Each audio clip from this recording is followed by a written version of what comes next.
Job 14, 1 y 2, traducción en lenguaje actual intercontinental. Es muy corta nuestra vida y muy grande nuestro sufrimiento. Somos como las flores, nacemos y pronto nos marchitamos. Somos como una sombra que pronto desaparece.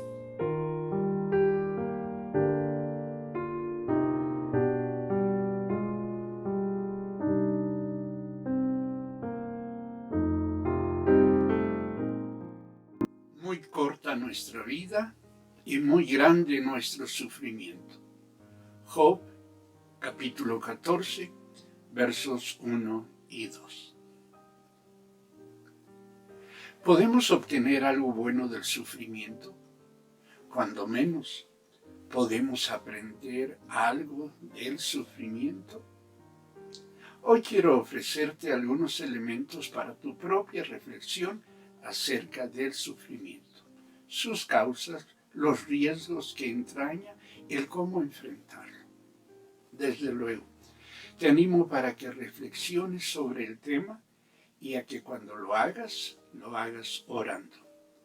Ojalá nos compartas tus opiniones, dudas y tus propuestas de reflexión.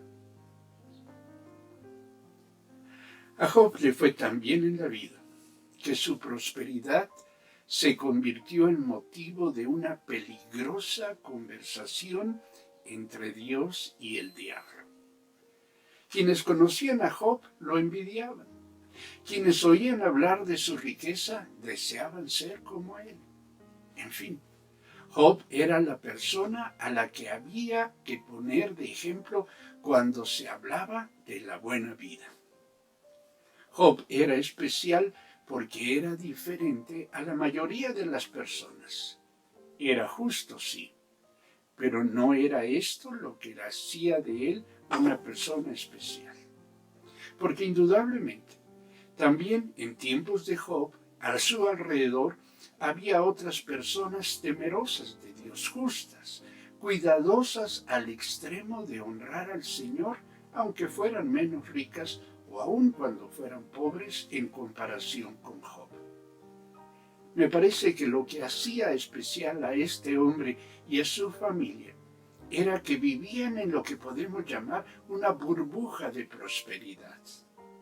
Aunque seres humanos, Job y los suyos poco sabían de humanidad, es decir, poco o nada sabían de la fragilidad, de la flaqueza, de la vulnerabilidad propia de los seres humanos.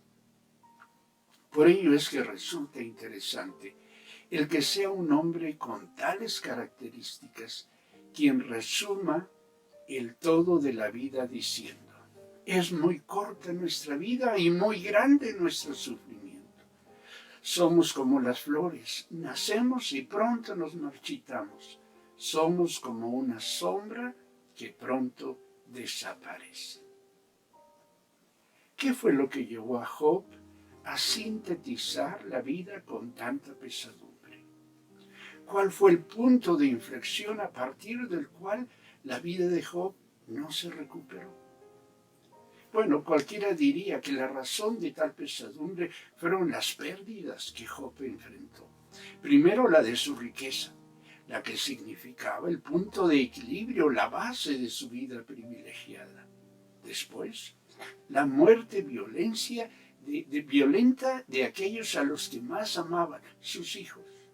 De pronto Job se ve privado de lo que lo sostiene, de sus riquezas y de lo que le da razón a su vida, sus hijos.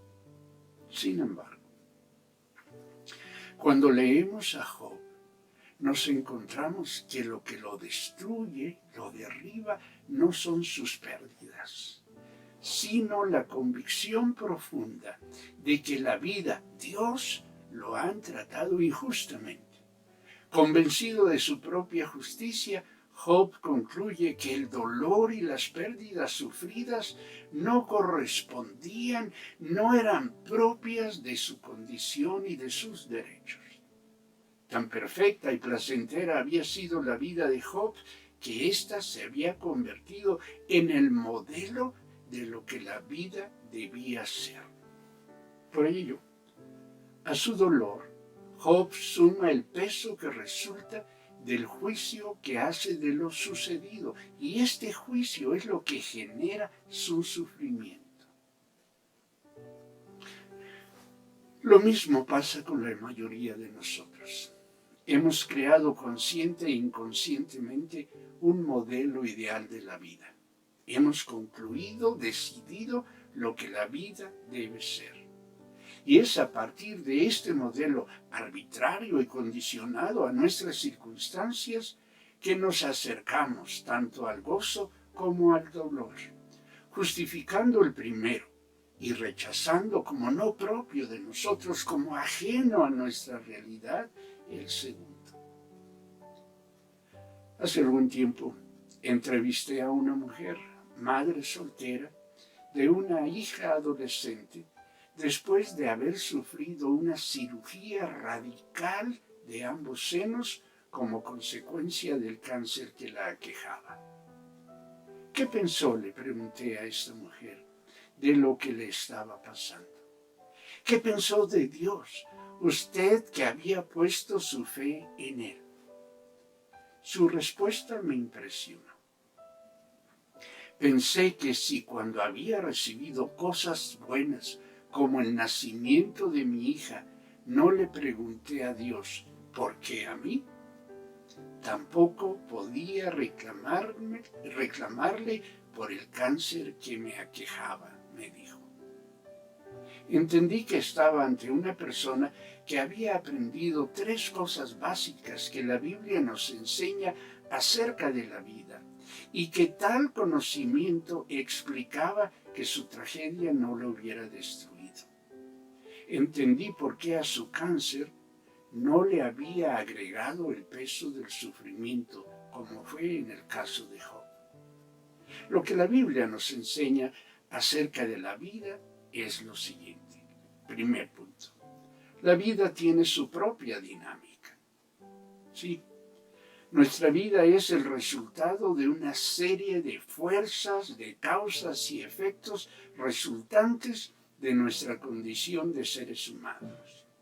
Estas cosas tienen que ver con nuestro cuerpo, con nuestras relaciones, con el entorno social que nos rodea, también con nuestras creencias y nuestras convicciones más profundas y, desde luego, con el cómo de nuestra relación personal con Dios. En ese sentido, el cómo de nuestra vida es resultado tanto de variables de las que tenemos conciencia y de las que podemos manejar, como de aquellas de las que no somos conscientes y aún siendo conscientes de las mismas, aquellas a las que no podemos manejar. Esto implica que nuestra vida no solo sume días buenos, días de bendición, sino que también contenga zonas de riesgo, espacios propicios para el dolor y la tragedia. A estos, Dios, la Biblia, los identifica como el día malo, días inevitables, y para los cuales debemos estar preparados. Segunda cuestión. No todas las tragedias de la vida se originan en el mundo espiritual. No hay tal cosa como un determinismo vital, ni de parte de Dios, ni de parte del diablo. Hay quienes acostumbran a responsabilizar a Dios o al diablo de todo lo bueno y de todo lo malo. En una perspectiva dualista, a Dios se le considera el originador de lo bueno y al diablo el originador de lo malo. Sin embargo, aunque las cosas buenas y perfectas, subrayo, buenas y perfectas, vienen de Dios, según Santiago 1:17, dada su identidad inicial, el ser humano es también generador de cosas buenas, así como lo es de cosas malas, dada su naturaleza caída. Dios y el diablo animan en nosotros la realización de tales cosas. En último sentido podemos aceptarlo, pero somos nosotros los responsables de la práctica del bien y del mal. Así, ni todo lo que sucede es la voluntad intencional de Dios, ni todo lo malo es responsabilidad del diablo en cuanto el ejecutor del mal que practicamos y que termina por afectarnos a nosotros mismos o a terceros. Dios nos llama a hacer lo bueno, a imitarlo a Él en el cumplimiento de su justicia. Pero, aunque podría hacerlo, Dios no nos obliga a hacer lo bueno. El diablo nos tienta, es decir, nos incita, nos provoca a hacer lo malo. Pero a quienes estamos en Cristo, el diablo no puede obligarnos a hacer lo malo, porque en Cristo somos libres del poder del pecado. A quienes no han sido liberados por Cristo, a ellos sí, el diablo sí los obliga, puesto que son ni más ni menos que esclavos del pecado, según nos enseña Romanos 6, versos 17 al 19. Tercer punto. El favor de Dios nos capacita para enfrentar la dinámica de la vida. En cuestiones del quehacer cotidiano de la vida, Dios ni evita ni sustituye.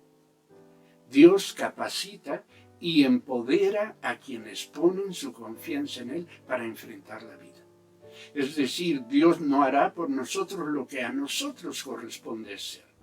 Además, Dios, que nos ha creado libres y capaces para vivir nuestra libertad en Cristo, no nos impone ni su justicia ni su propósito. Dios nos respeta. A veces se alegra por nuestras decisiones y a veces las lamenta.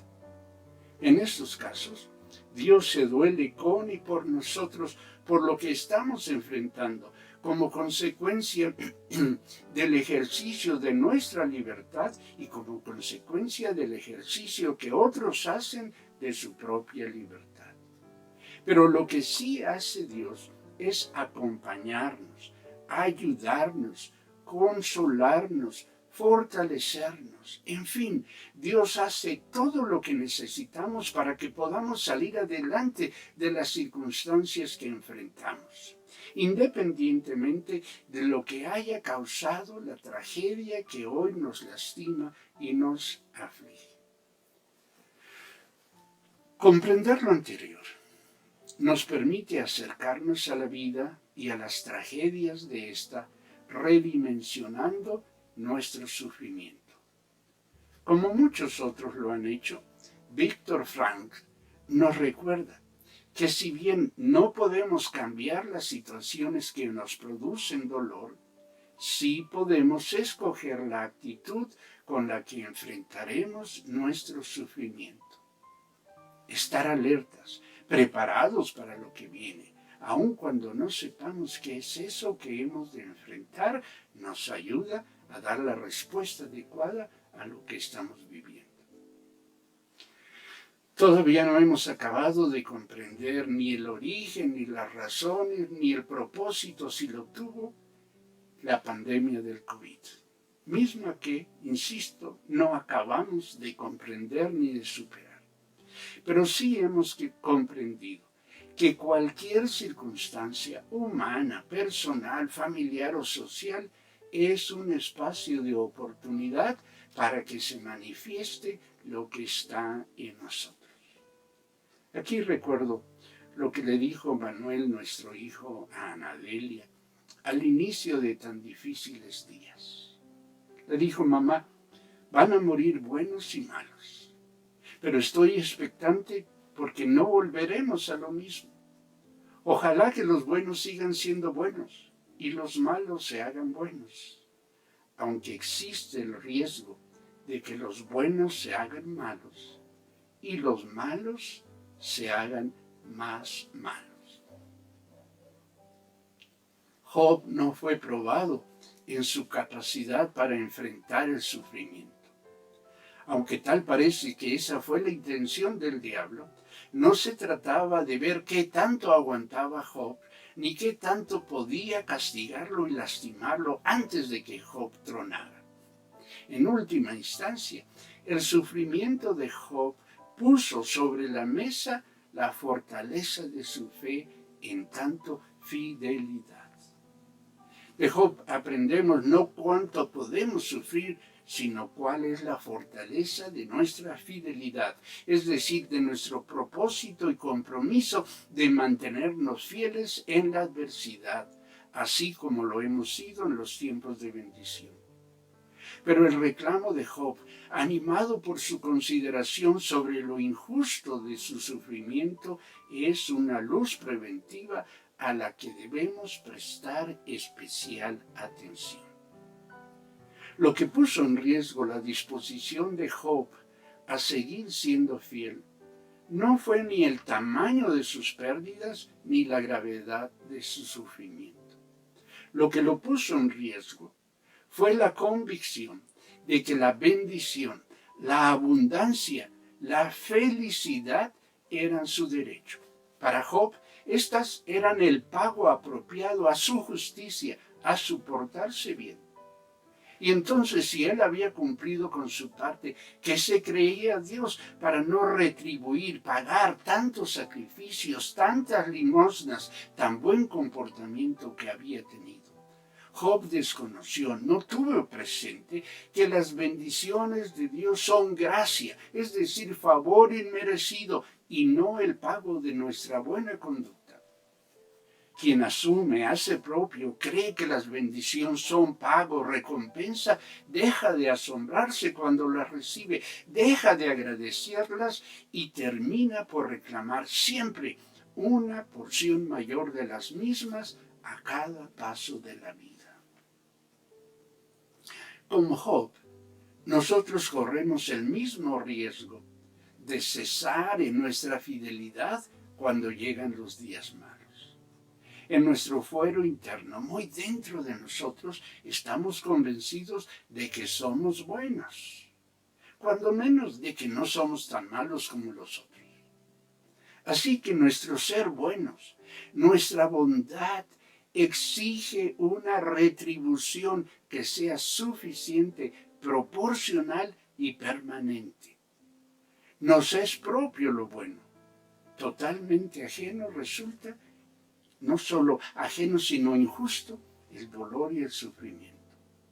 Por eso no es raro que ante las pérdidas de la vida suframos, considerando el sufrimiento, como Schopenhauer dijo, solo como una voluntad que no está satisfecha y que está contrariada.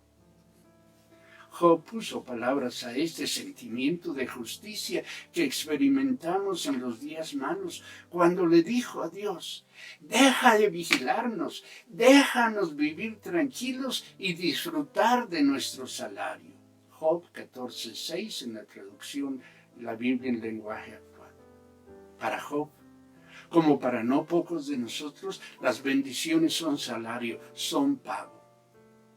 Cosa peligrosa resulta pensar así en los días de bendición, porque quien cree que las bendiciones son pago, convierten a Dios en su deudor y a sí mismos como los derechohabientes de los dones divinos. Por eso digo que los días malos no solo ponen a prueba nuestro carácter, nuestro umbral del dolor y nuestra capacidad de resistencia, sino que sobre todo ponen a prueba nuestra fidelidad. En los días malos, la fidelidad, nuestra fidelidad es la que está en juego. Solo permanece fiel quien es capaz de ver más allá del momento y de las circunstancias de la prueba que está enfrentando. Nosotros somos llamados a permanecer confiados en la misericordia del Señor y sobre todo a fortalecernos estando siempre en su presencia y procurando honrarle en todo lo que hacemos.